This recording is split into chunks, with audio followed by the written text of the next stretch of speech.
Welcome to Your Childhood is Over. No, it's not.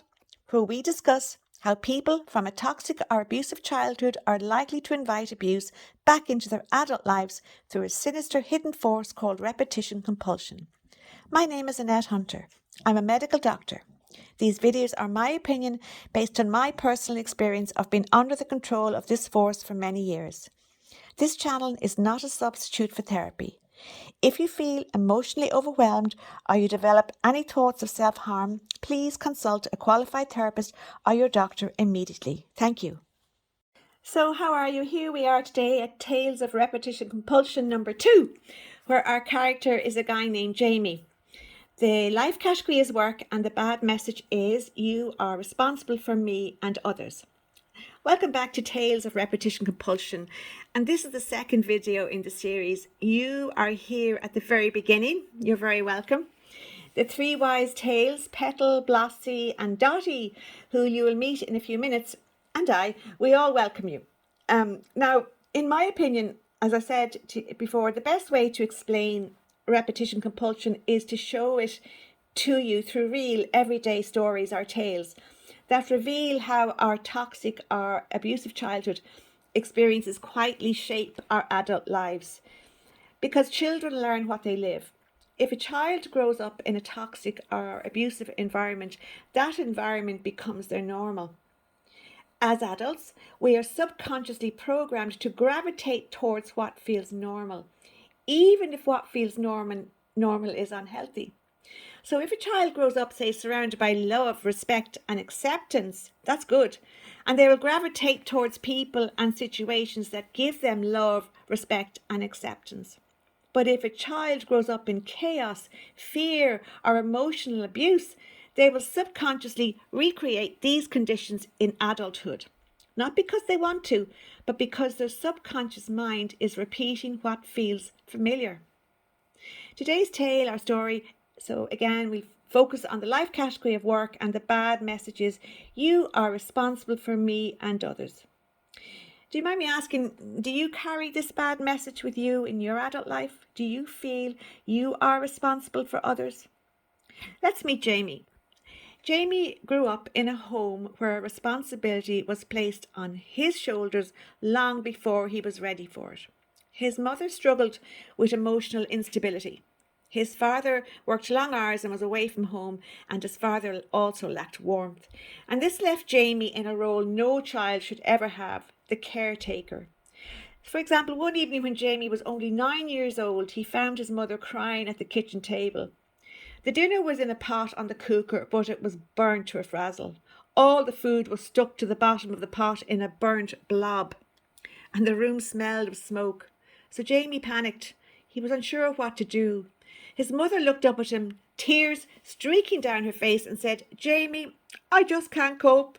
You have to help me. You're the only one who understands me. I know I can always rely on you to fix everything." Right. In this situation, Jamie had two things to fix, his mother and the burnt dinner. He tried to calm his mother, reassuring her with words and a huge hug. Then he went over to the cooker to see what he could do with the burnt dinner. But on it was too burnt to salvage, so he scraped the burnt food into the bin. When his father came home, he actually scolded Jamie instead of comforting him. This is what his father said. "Why didn't you stop the dinner burning? Why weren't you watching it? You need to take more responsibility around here." Little Jamie stood there frozen. Instead of standing up for her son, his mother only started crying again. So there he was, his mother crying because she couldn't cope with making the dinner, and his father telling him the burnt dinner was all his fault, and even going further to suggest that everything that went wrong in the house was always his fault, as he wasn't taking enough responsibility. Now, remember, Jamie is only 9 years old.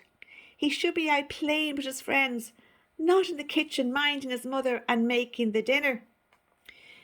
Is it any surprise that in this moment a deep belief formed inside Jamie's subconscious mind, and it was, I am responsible for how others feel. I am responsible for keeping things together. It's up to me. From this, Jamie learned as a child, to anticipate others' needs, to fix problems, to keep the peace, to carry the emotional weight of the entire household. This became his normal. So let's fast forward 25 years. Jamie is now 34. He works in a busy team environment where projects move quickly and deadlines loom. So one morning, the team is, say, preparing a presentation, and Jamie's colleague Simon is supposed to complete the financial section. But Simon is disorganized and unprepared. The team manager then asks, "Where are the figures, Simon?" But Simon just shrugs and says, "I didn't get to them. Things have been so busy for me." Poor Simon. The manager looks around and in an exasperated tone asks, "Can anyone fix this? We need it done by the evening." Even though it's not his job, Jamie feels a familiar pressure and a tightening in his chest, the same feeling he had when he was 9 years old in that smoky kitchen. The silent message echoes from his childhood, and it says, "It's up to you. You're responsible for making everything okay. You have to fix this." So Jamie jumps up from his seat, waves his hand in the air as if he's back in junior school, and tells the manager, "Don't worry, I'll handle it. I'll sort it out starting right now." Jamie ends up working furiously, skipping his lunch, fixing Simon's errors, covering for Simon while Simon takes his full lunch hour. In fact, after his lunch, Simon stands around the coffee machine for about 20 minutes, chatting and laughing with one of his colleagues.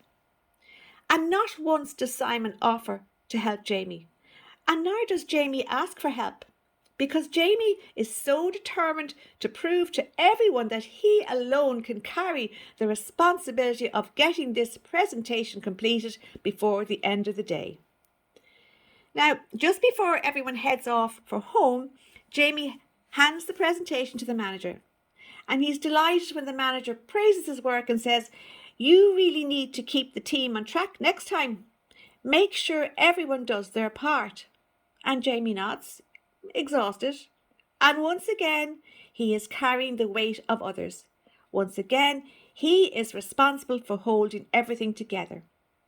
His boss expects Jamie to carry the team, but Jamie's pay doesn't reflect this responsibility. This is repetition compulsion in action. Can you see how eerily similar both situations are? The adult situation mirrors the childhood situation almost exactly. The emotional weight, the responsibility for others' feelings and others' failures, the expectation that he must fix everything, the lack of support, and then the awful quiet blame. Different faces, different setting, the same bad message. Now, Jamie doesn't know he's repeating the past, but his subconscious does. It pulls him towards the familiar, even when the familiar is unfair and emotionally draining. Now, let me ask you, does this story feel familiar? Say, let's think about your own life. As a child, were you made to feel responsible for your parents' emotions, their struggles, their happiness? Even though you were just a child, did you feel like the little adult in the house, the fixer, the peacekeeper, the emotional support system? And now, as an adult, do you find yourself taking responsibility for everyone around you? Do you do more than your fair share at work and at home? Do you fix problems that aren't yours to fix? Do you feel guilty if you don't step in? Does Jamie's story sound familiar to you? Do you relate to the pressure he feels, the exhaustion, the quiet belief that if he doesn't hold everything together, everything will fall apart? This is how childhood patterns repeat themselves in adulthood, not because you choose them, but because repetition compulsion pulls you back into what feels familiar and what feels normal. The good news is you can stop this cycle. You can break free. I was under the control of repetition compulsion for a long, long time, for many years. And when I finally learned about this sinister hidden force and I managed to control it, I worked out that, in my opinion, there are 3 ways to heal. I think the first one is conscious, and it begins with awareness. It's really important that I tell you about these 3 ways. I know some of you have heard them before, but just for new people, let me go over them again. The first one is awareness. Up till now, you are not even aware of repetition compulsion because it is a sneaky, sinister, hidden force operating in our subconscious minds. well, like we've no control over this. But the second you become aware of this force, this is when you take back control of your life. I think that's fantastic. Whereas before, let's say you went about your life unaware that you were taking responsibility for everyone else, but now you are aware that you are repeating this familiar pattern. Now you are aware of when you are stepping into responsibility that isn't yours. You notice the tightening in your chest, the urge to fix, the automatic, I'll handle it. Awareness shines a light on the pattern. And once you identify the pattern, you are now able to control it rather than it controlling you. The second way to heal is by acknowledging your instincts and listening to them and then trusting them. Your instincts will tell you, this is not my responsibility, or I'm doing too much, or this doesn't feel fair. Honor that inner voice.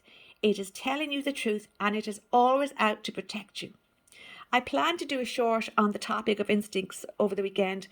In my life, I was amazed at how I never even knew what an instinct was till I learned about the sinister hidden force called repetition compulsion.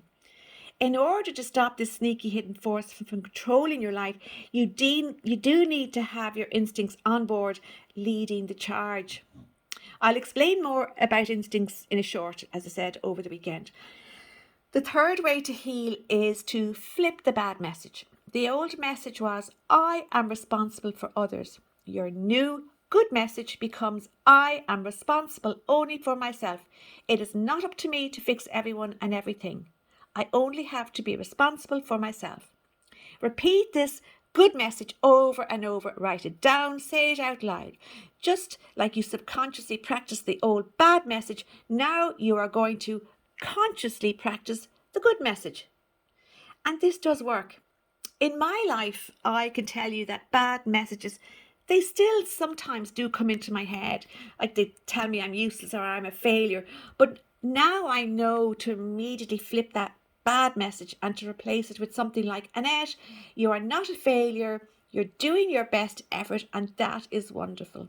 And I can tell you that over time, repeating good messages to myself really does work, because the process of healing takes practice or repetition, but this time it's a conscious repetition, and it's a good repetition because you are in control. You stop the hidden force from controlling you. You stop inviting toxic patterns into your life. And instead, you begin inviting love, respect, and acceptance into your life. And this will happen for you because you are here. You are willing to learn how to stop repetition compulsion from controlling your life. And this means you are aware of this sinister force. And it means you are already in the process of healing. As step one towards healing is awareness. So good on you. Well done.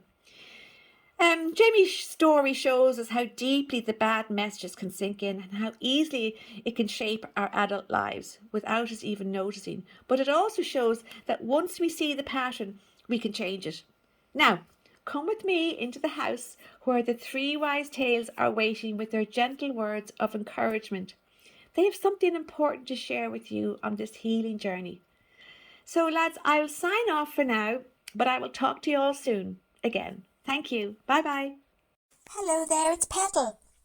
I just wanted to tell you something important.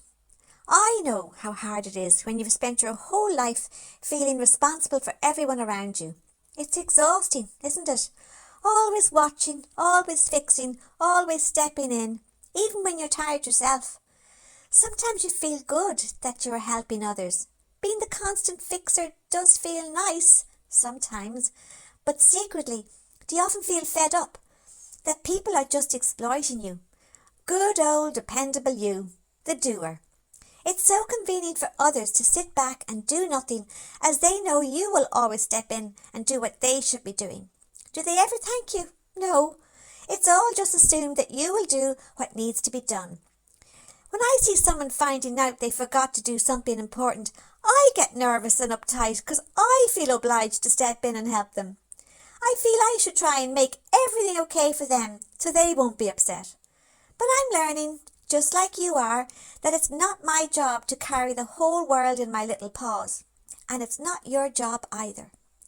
Remember that the first step to healing from repetition compulsion is awareness. So notice when you automatically take on responsibility that isn't yours. Just noticing it already is healing. When you pause and say, oh, I'm doing that thing again. I'm trying to fix things for someone else when it isn't my job to do this. When you stop and notice this, you are waking up from the old pattern. And that's fantastic and that's brave, really brave. You don't have to fix everything anymore. You don't have to hold everything together. You deserve rest. You deserve peace. You don't have to carry everyone else's responsibilities anymore. And now, as I sign off, since we are speaking of awareness, I hope you are aware of something really important. Can you guess it? I love you! Hello, dear one. It's Blossie here. I'm the old wise tale in the house. I'm 12 years old. I've lived a long time, long enough to know that carrying the weight of others can break even the strongest of spirits. You see, it's not your burden to carry anymore. You were taught long ago that other people's feelings were your responsibility. But that was never true. And now, as an adult, you are allowed, finally, to trust the wisdom inside you. The second route to healing from the control of that sinister force called repetition compulsion is by acknowledging your instincts. Listen to them, and most of all, trust them. If something inside you whispers, "This is too much," or "This isn't mine to fix," that whisper is telling you the truth. Your instincts are your inner voice. They have been waiting for years for you to hear them speak to you. They tell you that you are responsible for nobody but yourself, for your feelings, for your needs, for your work demands. It is perfectly okay to put down what was never yours to carry. And remember, sweet one, I will see you soon, and I woof you too. Hello there, my friends. It's Dottie, your cheerful tail-wagging entertainer. Now listen here. Being responsible for everyone else is hard work. Trust me, I'm completely exhausted today. I just want to be left alone to sleep. Why? Today I decided to tidy up all our toys, every single one. I put them in the correct alphabetical order. B for Blossie, P for Petal's toys, and D for Dottie's toys. See, I know my alphabet. Now I get a bit distracted while I was doing this mammoth task. I'm not supposed to chew anyone else's toys, but I couldn't resist that squeaky one belonging to Petal. Well, I chewed to the smithereens, and then I hid all the bits under the couch.